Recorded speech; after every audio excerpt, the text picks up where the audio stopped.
I only needed shelter. But that old wooden hub felt like it knew my name. She was 24 and broke. No apartment, no severance, no safe place to sleep. Just a canvas tool roll and $9 she had saved from washing shop rags after hours. And with that $9, she bought a condemned wagon wheelwright's shop outside Conestoga, Lancaster County, Pennsylvania, abandoned from county maps since 1971. The north sill had split beneath the wall. Half the slate roof sagged toward the chimney. The county closed it on October 3, 2023, with demolition planned for the first thaw of spring. Yet inside one enormous elm hub, behind a mortise packed with 70 years of sawdust, waited a sealed chamber holding money, ironwork notes, and a message meant for someone under pressure. Before we continue, if stories like this mean something to you, hit subscribe and tell us in the comments where you're watching from. We love seeing how far these stories travel. Della Mae Rourke had been fitting broken things together her whole life without knowing it. As a child outside reading, she learned which chair legs could be doweled, which hinges could be cleaned with kerosene, and which cracked handles were worth wrapping in copper wire. Her father left before she formed a memory of him. Her mother, Elaine, answered every loss by making the kitchen quieter, as though silence might lower the bills. Elaine worked hospital laundry nights and slept behind a towel pinned over the bedroom window. She taught Della to fold shirts square and never waste soap, but kept bank envelopes unopened beneath a ceramic hen. Trouble was allowed to gather so long as nobody named it. The person who named things was Della's grandfather, Mae Rourke, a retired millwright with 2 missing fingertips and a shed smelling of linseed oil, coal dust and apples stored in newspaper. Each Saturday he set a chipped blue mug beside the vise and gave her one patient job. She filed hammerheads, sharpened brace bits, sighted boards for wind, and listened for bearings changing pitch under load. At noon they ate bread with mustard beside the stove, while Amos opened one drawer of his chest and explained why each tool had its shape. If she asked twice, he handed her the object and let weight, edge, and balance answer. Pressure does not decide what you are, Amos said once, tightening a wooden clamp. It only finds the weak joint years later. Della understood that strength was rarely hardness. More often, it was an exact fit maintained when the load arrived. He died during her first winter at the machine shop, leaving his blue mug rinsed beside the sink. Elaine sold the shed contents before Della returned from second shift. The chest, braces, plumb bob, and leather apron went to an auction buyer from York. Della received only the canvas roll. Amos kept behind his truck seat holding 3 files, a folding rule, and a spoke shave too worn for anyone else to value. The machine shop gave her 7 years of noise and 1 morning of silence. Its manager, Warren Pike, wore pale shirts buttoned at the throat and carried a tablet as if recording offences. He dimmed work lights, counted bathroom minutes, and spoke of efficiency beneath clocks reset 3 minutes fast. When 2 CNC cells arrived under blue tarps, he began walking behind Della without speaking. On November 14th, he placed a white envelope on her bench before the first spindle warmed. The termination page cited restructuring. The severance clause she had signed 2 years earlier was absent. Della laid her folding rule across the paper. The contract says 6 weeks of severance pay. Warren glanced toward the machines. That agreement no longer applies under current ownership. Then came 8 words, flat enough to sound rehearsed. You can leave now, or security removes you. By January, the bank had taped a red notice across the duplex door. The one thing Della tried to save was Amos's canvas roll. She found Elaine beside the ceramic hen, both hands on the counter. Her mother had known about the missed payments and signed the surrender papers without telling her. Della held up the notice. You knew they were taking it this Friday. Elaine did not answer. She slid the house key from her ring and placed it beside the sink. The small metal sound carried farther than speech. Della packed 2 shirts, wool socks, and the tool roll. Her mother watched the zipper close, then turned away before Della lifted the bag. For 6 weeks, Della moved by the cheapest lines available. She slept 2 nights in the Harrisburg bus station, then behind stacked salt bags at a car wash outside York. In Columbia, she spent $12 on a church hostel cot and woke with frost inside the window. Her money fell from $83 to $61, then $34. She ate peanut butter packets, washed in library restrooms, and kept Amos's files wrapped in a dry shirt. In Lancaster, she slept beneath a closed furniture store's loading awning where trucks shook the concrete before dawn. A diner cook named Doris gave her coffee. A bus driver carried her 3 stops through sleet. By the 6th Monday after laundry and bread, $9 remained.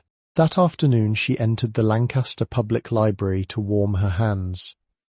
Near the tax forms stood a corkboard crowded with piano lessons, missing cats, and rooms requiring references.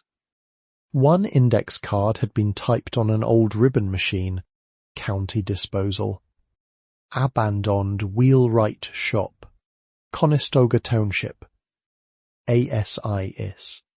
Cash, deed, $9. Structure unsafe. NO utilities. Inquire clerk. Della read it twice. Someone had struck through the former price of $100. At the bottom, a clerk had added in blue ink, demolition pending. She counted the money under the table, 8 worn bills and 4 quarters.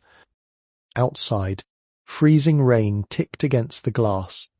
She copied the directions onto a discarded printer notice, folded the clerk's number into her pocket, and stood. By closing time, Della had chosen the road that would spend every dollar she possessed. The next morning, she boarded a county bus carrying Amos's tool roll toward a shop everyone else had decided was finished. The bus left Lancaster before sunrise and carried Della through wet fields where corn stubble stood beneath a thawing sky. She rode to Millersville for $2, then walked 11 miles with Amos's tool roll pulling against her shoulder. By dusk her socks were wet through. She slept in an open hay barn near Safe Harbor, while the temperature fell to 26 degrees, and mice moved softly inside the wall. This morning brought ice along the road. Della followed River Road toward Conestoga, passing Hinkle's Feed and Grain, the Conestoga Wagon Cafe, Miller's Hardware, Kaufman Funeral Home, and Piquia Auto Service. Each had swept steps and lights already burning. She felt she had entered a room where everyone else knew where to stand. The county clerk's office occupied an old municipal building beside the fire company. Heat clicked through cast-iron radiators, and the hallway smelled of floor wax and damp wool. Behind cloudy glass sat a woman with silver hair cut square at her jaw and a pencil tucked through her cardigan. Her nameplate read MRS, Helen Brubaker, Records, Clerk. Mrs. Brubaker looked at the canvas roll, then at the $9. You understand the structure has been condemned. Yes, ma'am. You understand the well is uncertified. Yes, ma'am. You understand there is no utility or title warranty. Yes, ma'am. You understand demolition may proceed after spring review. Yes, ma'am. The clerk stopped tapping her pencil. She opened a ledger naming 1.7 acres, a timber shop, a privy, and access by an abandoned wagon lane. Della signed once in the ledger and twice on carbon forms. Mrs. Brubaker pressed a brass stamp into red ink, rocked the county crest onto the deed, and waited for it to dry. Take Main Street west to River Corner Road, she said. Turn left at the stone culvert onto Brenneman Lane. Pass the Glick Farm and keep right of the marsh. The property begins where the ditch bends toward Piquia Creek. Della folded the deed around the receipt. Mrs. Brubaker reached for the cash, then stopped at the signature. Rourke. Della waited. The clerk opened a narrow drawer and removed an index card browned at the edges. An Amos Rourke asked about that property 15 years ago. He was my grandfather. Retired millwright. Missing 2 fingertips. Della nodded. He came 3 Saturdays running for the tax maps and closure records. Said his mother's people worked there, but he could not prove the line for probate, Mrs. Brubaker turned the card over. In Amos's compact block letters were 2 words, ELM Hub. The folding rule inside Della's tool roll pressed against her hip. He never filed a claim, the clerk said. Then he stopped coming. He died that winter. Mrs. Brubaker slid the money into the drawer, but placed $1 beneath Amos's card. He told me old trades leave marks. Said a person only has to learn where to look. Did he say what he wanted? Only that the wheel was built to hold when every part pulled against another. Outside, sleet became grainy snow. Della followed River Corner Road between limestone houses. At the Glick farm, an older man was repairing woven wire beside his mailbox. His beard was silver at the chin, and a red heeler with 1 white ear watched from the ditch. Lane's nearly gone, Eli Glick said, pointing with his fencing pliers. Stay right of the marsh. Beyond his fields, the pavement narrowed to muddy tracks under bare walnut trees. Old husks cracked beneath Della's boots. The dog followed to the culvert, then stopped. The shop appeared through alder brush, first a crooked brick chimney, then a low roof of mossed slate, then the whole blackened structure leaning into the cold.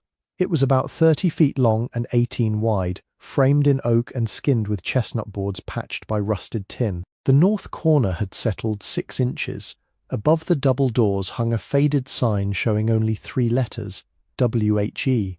Snow gathered on Della's shoulders before she moved. The right door opened only after she lifted it by the strap hinge. Its edge dragged through mouse droppings. Air came out tasting of soot, dry rot, and apples forgotten in a cellar. Her fingers found powdering wood at the jamb, while somewhere inside water tapped metal with slow precision. The front room held a bench beneath broken windows and a pot-bellied stove listing on 3 feet. Wind stirred oak shavings across the floor. 1 plank groaned beneath her boot. Another answered with a hollow click. The back room was larger. Fractured wheel rims leaned against the wall, and a cast-iron tire platform lay orange with rust beneath a roof leak. At the centre stood an enormous elm hub mounted waist-high on a turning frame. Its spoke mortises were packed with sawdust hard as earth. Della brushed one opening with her thumb. The wood carried shallow tool marks, evenly spaced and deliberate. She did not open Amos's roll. Before dark she wedged the door with a broken fellow, swept a rectangle beside the stove, and covered the worst window gap with her spare shirt. She ate bread, drank water from the clerk's sink, and listened as darkness changed every sound. The roof ticked beneath sleet. A loose chain touched the wall beyond the back door. Pekia Creek moved under ice with low, continuous pressure. She lay on newspapers with the canvas roll beneath her head. Cold rose through the boards. Before sleep, she placed her palm on the floor and felt the building's small movements pass through it. Wind against siding, water under stone, timber easing around old joints. True strength comes from perfect connection under pressure. Della spent the first morning finding water. The stone-lined well stood 30 yards behind the shop beneath a collapsed sweep pole. She tied Amos's folding rule to a length of cord and lowered it until the brass hinge struck water at 22 feet. The bucket smelled of iron and leaves, so she boiled each pot before drinking. The outhouse leaned east but remained usable after she cleared a hornet nest and nailed roofing tin over a split in the seat. By the 3rd day she knew which floorboards complained. The plank beside the front bench gave a long groan. 2 near the stove clicked sharply in cold weather.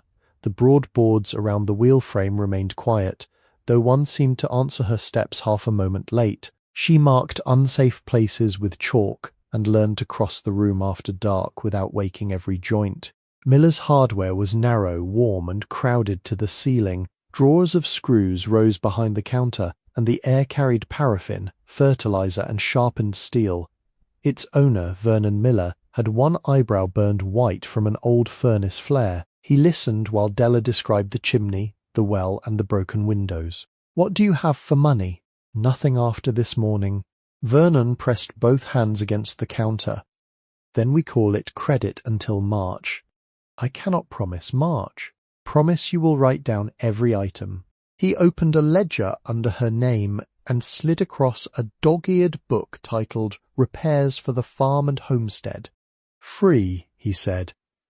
"Nobody buys manuals anymore." Della selected only what would keep the place from burning or freezing.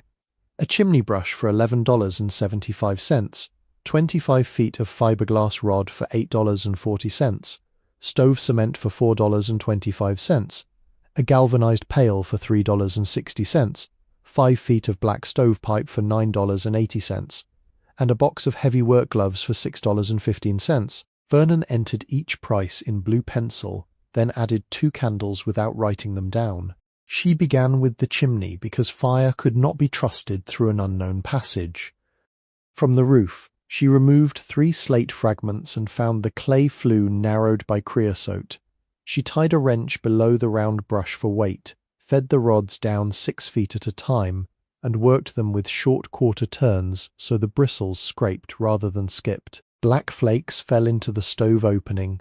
Twice the brush lodged at an offset, and twice she drew it back, rotated the rods, and tried again.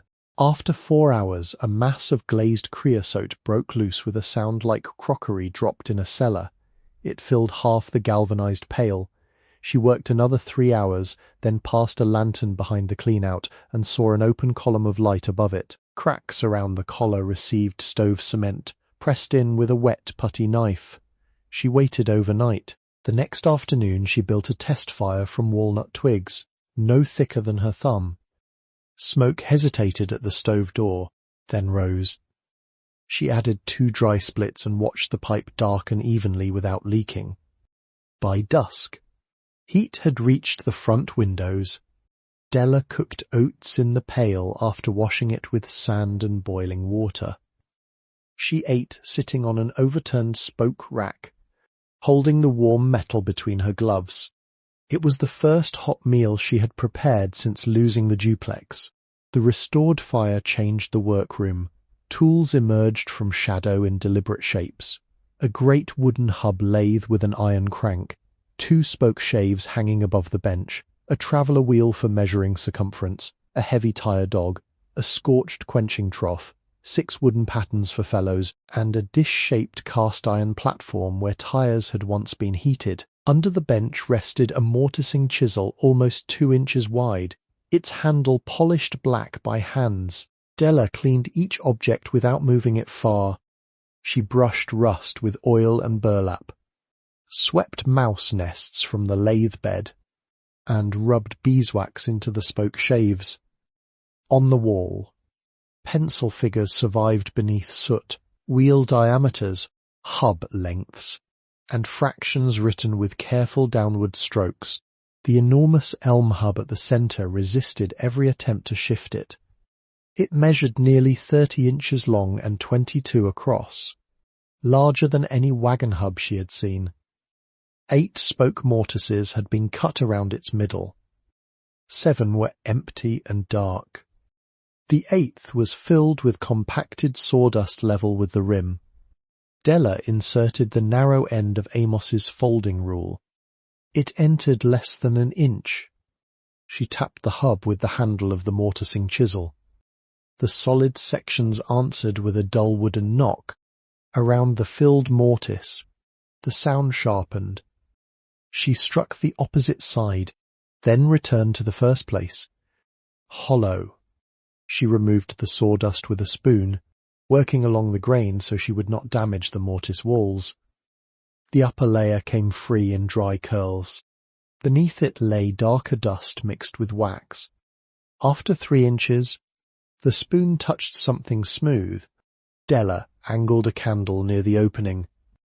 A round cedar disc had been fitted inside the mortise, its edge sealed with beeswax and fine wood flour.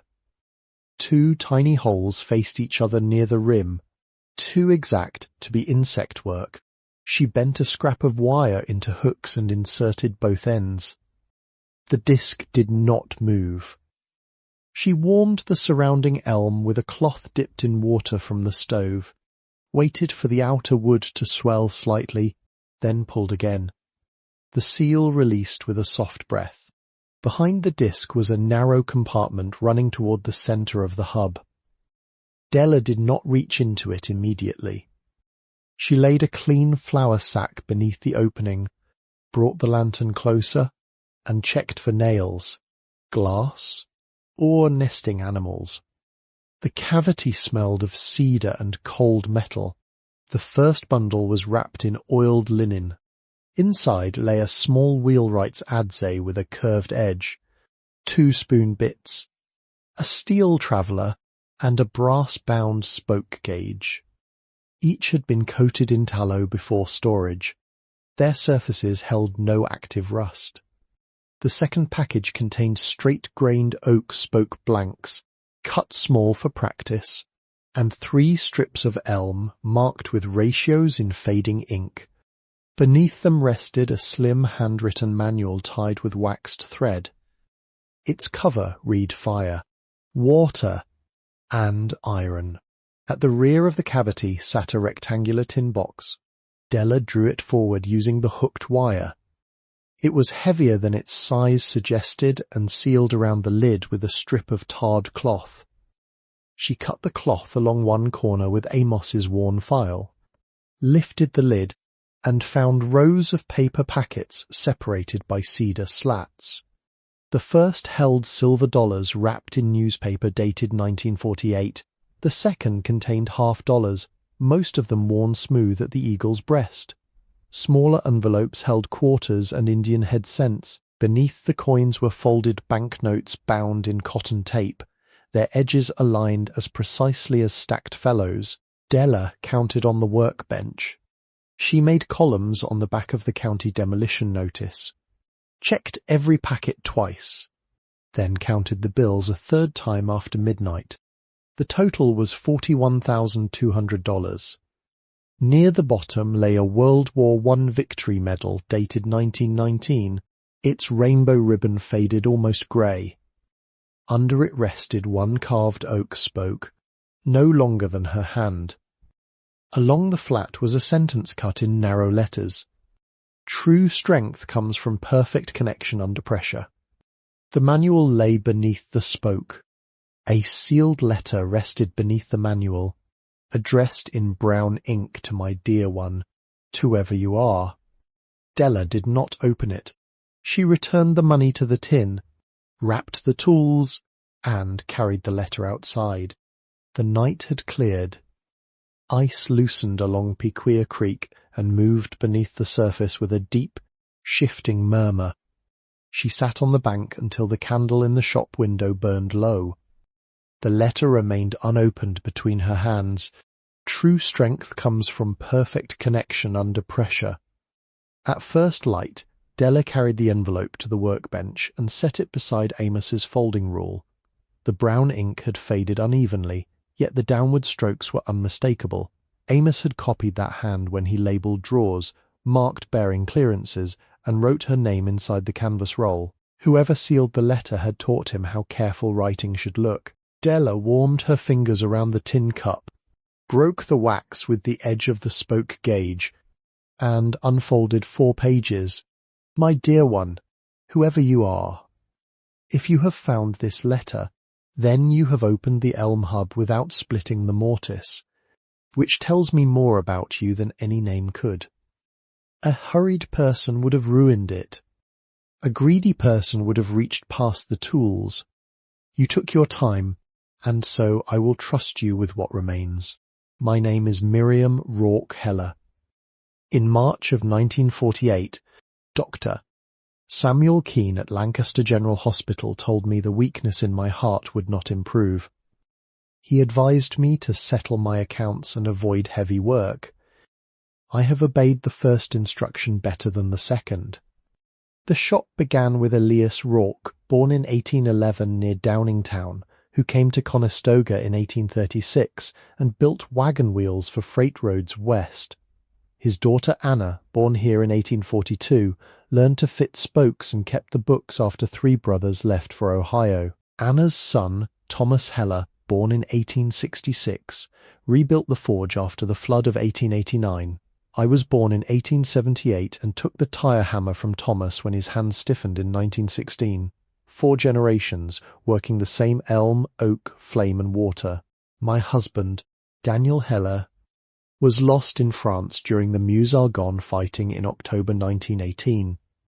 Our son lived only 6 days the following spring. I kept the shop because work made a place for hours that otherwise had nowhere to go. We closed the trade on November 6, 1919.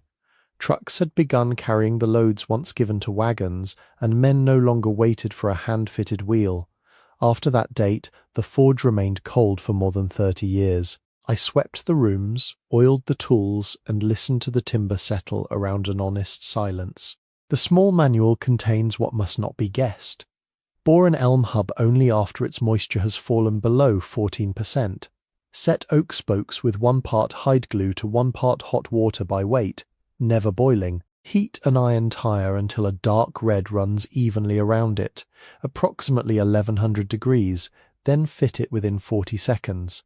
Quench from both sides for no longer than 90 seconds, moving the water so one fellow does not shrink before another. A wheel survives because every piece receives the strain together. The money was saved from work, land rent, and the sale of 2 freight wagons. Use it slowly. Money spent in fear disappears. Money joined to skill may hold a roof, restore a tool, or buy another person enough time to learn. Inheritance is not the object handed down. It is the work someone prepared so that an unknown hand could continue without beginning entirely alone. Keep what serves the trade. Pass forward what serves the next worker. Do not polish away every mark. Some marks are instructions. Behind the back door, beneath the 3rd walnut tree, you will find a flat stone bearing the same compass cut into the spoke gauge. Stand there when you need to decide what belongs to you and what merely passed through your keeping. The house is not empty. It has been waiting. You are welcome here. Miriam Rourke Heller, April 17th, 1948. Della read the pages twice. The second time, she moved one finger beneath each technical line as Amos once had when teaching her to read a micrometer. Then she folded the paper along its original creases, neither sharpening nor smoothing them, and returned it to the envelope. Behind the shop, the ground had softened under the morning sun. She passed the first walnut beside the well, and the second near the fallen fence. At the third, she cleared leaves with both hands until her nails filled with black soil. A flat limestone marker lay level with the roots. Cut into its face was a small compass divided into 8 equal spokes, identical to the marks stamped on the brass-bound gauge. Della stood on the stone and looked back. From there, the shop's lean appeared less like collapse than resistance. The chimney rose crooked but unbroken. Water shone through the walnut branches. She took the deed from her coat, pressed it flat against her knee, and read the boundary description once more before placing it beside Miriam's letter. Inside, she cleaned the old brass lantern found behind the hub lathe. Its wick had hardened, but Vernon's paraffin softened it after an hour. She trimmed the charred edge, filled the reservoir halfway, and struck a match. The flame rose small and steady behind clouded glass. It illuminated more than the workbench. Della saw the bus driver who had waved away one fare in sleet, Doris sliding coffee across the diner counter, Mrs. Brubaker placing Amos's dollar beneath his index card, and Vernon writing her name into a credit ledger without asking for proof she would endure. None had rescued her. Each had simply refused to make the road narrower. Perhaps someone watching has carried one such kindness for years, a meal left without explanation, a ride through bad weather, a tool lent before trust had been earned. What small kindness reached you when you had almost nothing left, and whose name do you still remember because of it? That night, Della placed Miriam's letter, the medal, the carved spoke, and Amos's folding rule in a row beside her blankets. The lantern burned on the stove until the room warmed. She slept with the heirlooms close enough to touch in the dark. The first snow arrived on December 3rd and measured 4.5 inches against the north sill. Della read the roofing chapter 3 times beside the stove, tracing each diagram with Amos's folding rule before climbing a ladder. The shop roof was 30 feet long, with 2 slopes a little over 10 feet each. Allowing for waste, she calculated 7 squares of cedar shingles, 2 rolls of 30-pound felt, and 20 pounds of hot-dipped nails. Vernon brought the materials in his pickup and set an old roofing hatchet on the bench. Its leather grip had darkened around the fingers. "My brother used this before his lungs failed," he said. "Keep the edge out of dirt." The next morning, Ellie Glick arrived wearing a canvas coat repaired at both elbows. He had roofed barns for 41 years and refused the folded bills Della offered from Miriam's tin. You can pay by doing it right. They worked 11 days. The failed north rafter received a sister cut from straight Douglas fir, bolted through the soundwood beyond the split. Eli snapped a chalk line from eave to ridge and taught Della to set each nail with 3 strokes, 1 to start, 1 to seat, 1 to finish flush without crushing the cedar. On the 4th day he touched a nail head with his thumb. "That nail's proud." Set it again. On the 7th, she bent one near the ridge. "Pull it. Don't bruise the shingle." Snow melted under their boots and froze again along the staging. Della learned to carry only 6 shingles at a time, to keep felt covered before dusk, and to cut valleys with the hatchet held low against the grain. By December 15th, the last ridge cap overlapped the west wind. That night rain crossed Lancaster County, and no water fell into the workroom. January exposed the chimney's deeper damage. Several bricks near the roofline had spalled into red shells, and mortar powdered beneath Della's fingertip.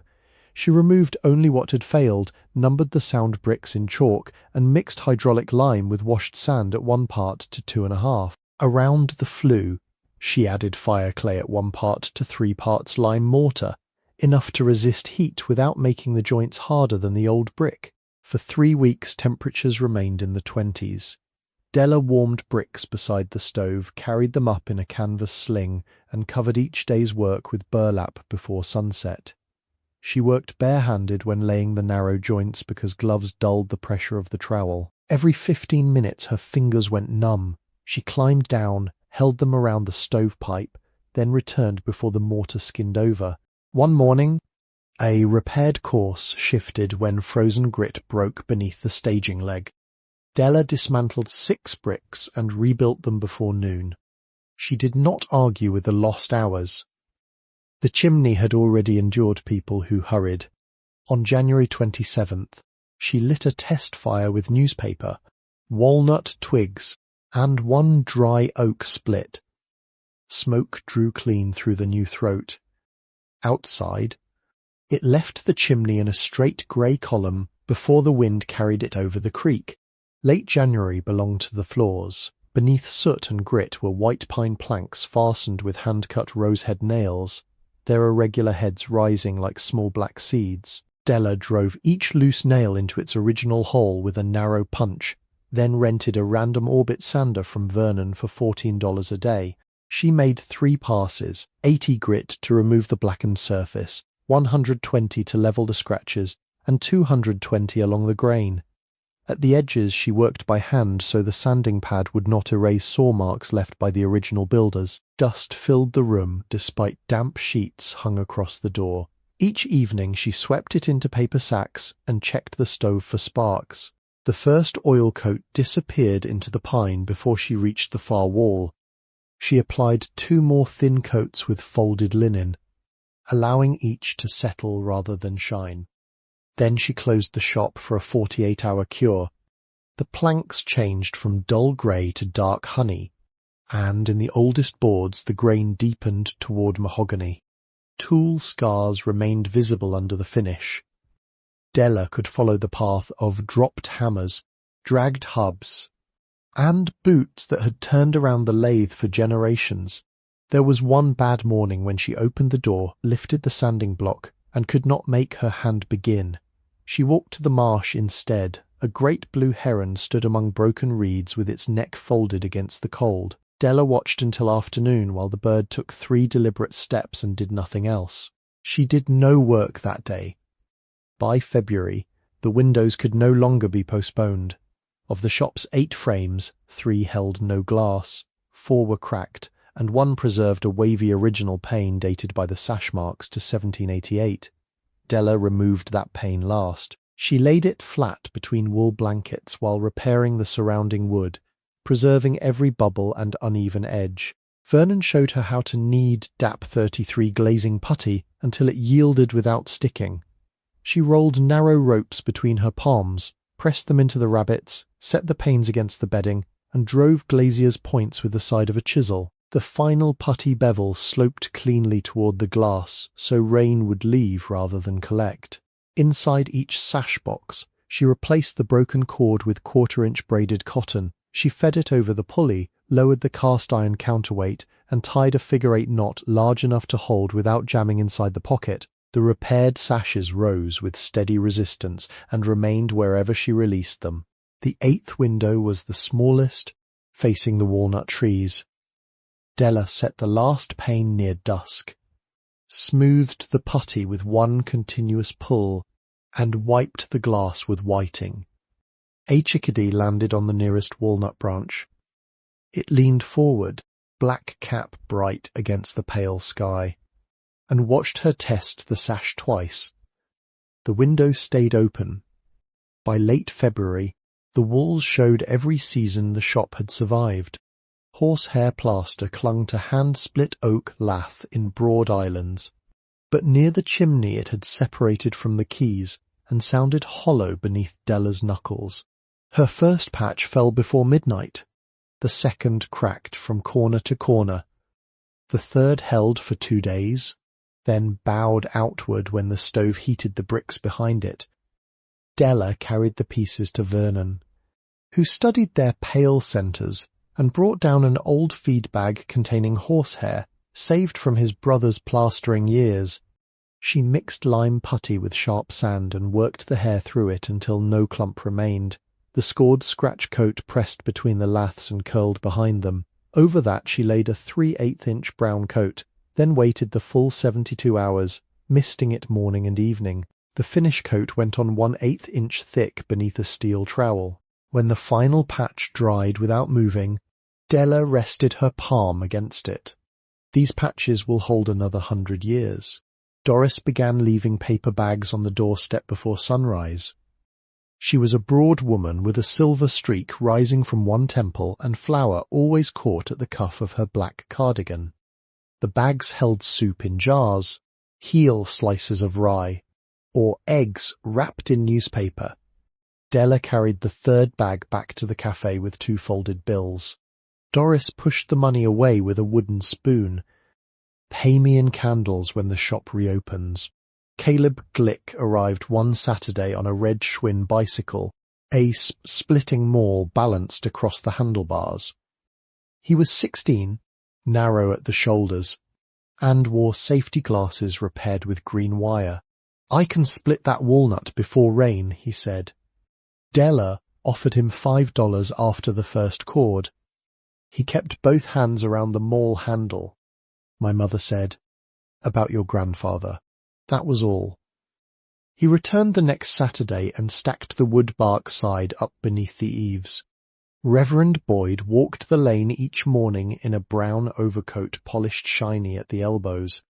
He never entered unless invited. He tipped his hat when smoke rose from the chimney, and once helped Della lift a pane into the upper sash without removing his wool gloves. At the gate, he bowed his head. Let faithful hands endure. The seller waited until February 11th. Della had postponed it because the door beneath the back stairs swelled tightly in its frame. When dry weather finally loosened the boards, she opened it with a pry bar and descended 7 granite steps into air, smelling of stone, roots, and cold iron. The cellar measured 12 by 15 feet. Its fieldstone floor sloped toward a clay drain, and shelves along the walls held empty preserved jars, clouded white with age. At the centre lay a dressed granite slab, carrying the same 8-spoked compass mark cut into Miriam's marker. Della swept around it but did not lift it, under the 3rd stair. Her brush caught against a small oak box wedged behind the riser. The lid opened on wooden pins. Inside lay a brass key whose bow had been shaped like a wagon wheel, 8 spokes meeting at a worn centre. Beneath the key was a tintype dated 1903. A young woman stood outside the unrestored shop holding a Wheelwright's adze. Her dress reached her boots. Her sleeves were rolled past the elbows, and her face carried Della's straight brows and guarded mouth, so precisely that Della held the photograph beside the lantern to make certain the resemblance was not caused by shadow. Scratched into the back were the words, Clara Heller, daughter of Thomas. Age 25, summer of 1903. Della placed the tintype beside Miriam's letter. The brass key remained on the mantel. She tried it in every lock she could find, but it opened none of them. By March, snow withdrew into the ditches. Pequea Creek grew loud with meltwater, and green walnut catkins loosened above the roof. Della read the Wheelwright manual each evening but decided not to build a full wheel that spring. Miriam's money had bought weatherproofing and time. It had not purchased mastery. She chose 1 worn silver coin to exchange for elm, oak, and narrow iron stock. She would practice tenons, mortises, and miniature fellows small enough to fail without danger. The house was patient. So was she. 2 winters later, in December 2024, Della completed her first full wagon wheel. It was 44 inches across, built for a restored farm cart rather than display. The hub was air-dried elm, bored along the grain and left slightly proud at the ends. 12 white oak spokes entered mortises, cut with Miriam's wide chisel. The fellows were ash, paired and joined before the iron tire was heated on the old ring platform. Eli watched from a stool as the metal darkened toward red. Now, he said. Della and Caleb lifted with tire dogs. They lowered the expanded ring over the wood in one motion, then carried water around both sides. Steam rolled beneath the rafters. The iron tightened with a succession of low knocks as spokes, felloes, and hub drew toward one another. When the steam cleared, the wheel stood round. Della measured it with the steel traveller, marked 1 high place in chalk, and corrected it with 3 strokes of the spoke shave. Then she rolled the wheel across the floor. It travelled straight past the stove and came to rest beneath Miriam's lantern. The shop around it no longer leaned into weather. White pine floors reflected firelight. The repaired plaster remained softly uneven, and the original glass bent the walnut trees at their edges. Tools hung above the bench according to use rather than decoration. Amos's folding rule rested beside the spoke gauge. Miriam's carved sentence remained dark with age. Della never polished the room into newness. The building was allowed to remember. The brass key found its lock during an autumn storm.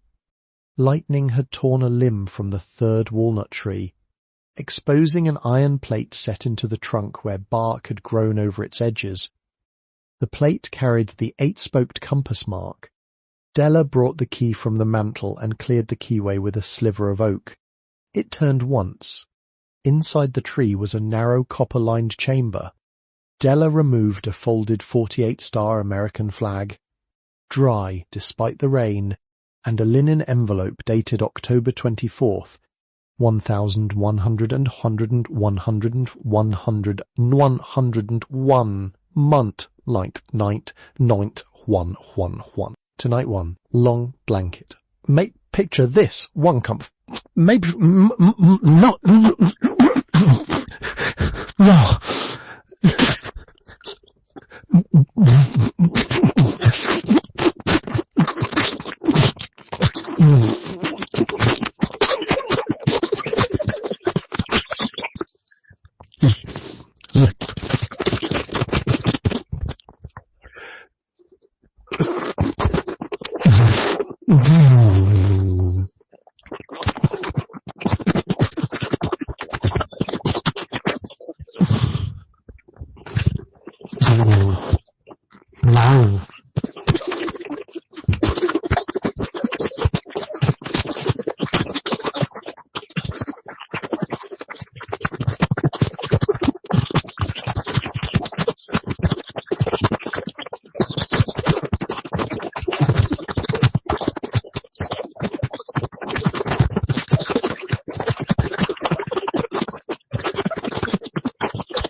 The letter was from Clara Heller.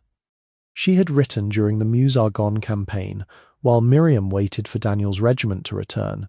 Clara described helping her daughter close the shop each night, oiling the adze, and leaving one lantern lit until midnight. She did not write of victory. She wrote of waiting beside work that could still be done.